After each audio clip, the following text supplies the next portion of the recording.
What I found most interesting about the play Mr. Burns by Anne Washburn is that it was loosely based on a Simpsons episode, and that people would be able to watch this episode at home or on a TV and then be able to go to a theater or read it in the play and be able to make connections and understand the play better simply by watching the episode, which we did quite a few weeks ago for this class. Three themes that I'd like to address. The first would be fear. This is very relevant when Gibson arrives to the campsite and all of the people who are there pull out their guns and really question his motives. Also, anytime there's a slight sound, everyone startles and gets really scared in fear that someone's there to hurt them or they don't know their motives. Also, Bart Simpson is really scared of Sideshow Bob for obvious reasons. He wants to kill him, and that's why they get witness protected to a new community in Cape Fear. The next I'd like to talk about is greed. The man is It's really relevant when the man is lying to them, trying to get the acting company to pay him money for giving them quote unquote lines, when in all reality, he didn't give them to him and he's just trying to be greedy and get more money to survive in the post apocalyptic world.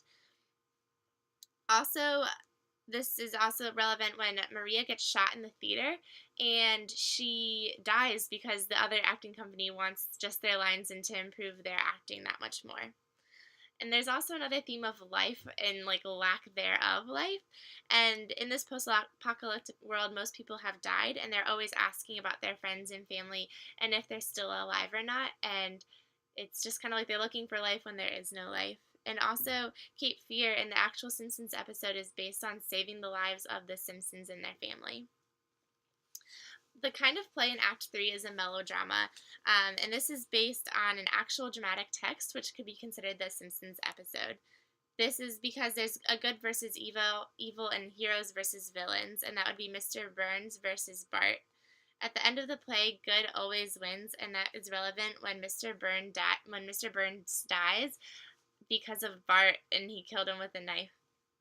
There's also a miraculous recovery for the victim. In all theory, Bart should have died because his whole family was killed, and there's piranhas and crocodiles on either side of the river, and he shouldn't have been able to get out of the boat, but he's able to live, and his punishment was not death.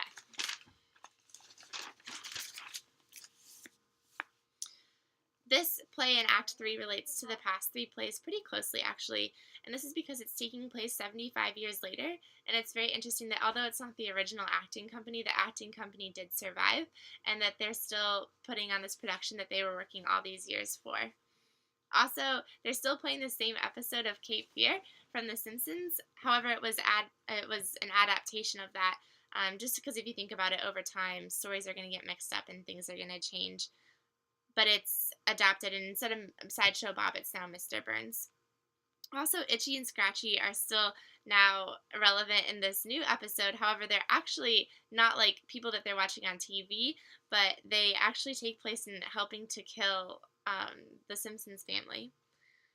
If there was like one type of story that would survive a post-apocalyptic world, I would say it would be fairy tales. This is because they're verbal and they're not written down. There's many adaptations and forms, and good always wins, which would kind of be helpful if you were in a post-apocalyptic world, and it will kind of give you some confidence that maybe you can survive and offer an escape.